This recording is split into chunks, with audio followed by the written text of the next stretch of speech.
طبعا يا شباب ده الشكمان بتاع عربية ام بي 4 اللي هي يورو 6 مش اليورو 5، لان يورو 6 فيها حساسات اكتر من اليورو 5.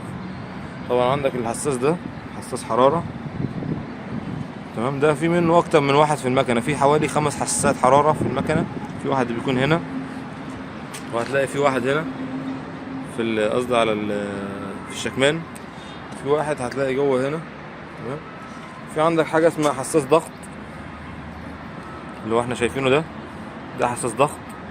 في واحد قبل الشكمان وبعد الشكمان. وفي عندك حساس نوكس اللي هو ايه بالشكل ده حساس النوكس. طبعا بيبقى واصل كده على ايه، على علبة هنا.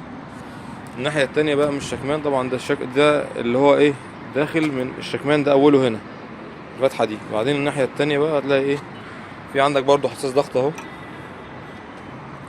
مربوط بماسورة كده. شايف الماسورة دي؟ مش عارف الماسورة دي واضحة ولا لا، تمام.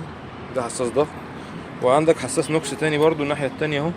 امشي ورا الخرطوم ده كده او السلك ده، هتلاقي مربوط فين، في الجنب ده حساس نوكس. وده الماسورة دي بتاعت حساس الضغط. وفي عندك حساس حرارة اهو تحت اللي هو ايه اللي في النص ده حساس حرارة، تمام.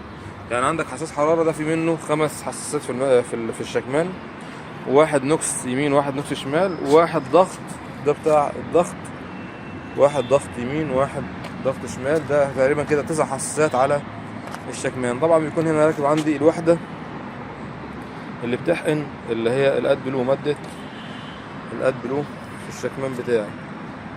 ده ببساطة الشكمان بتاع العربية الام بي 4 اليورو 6.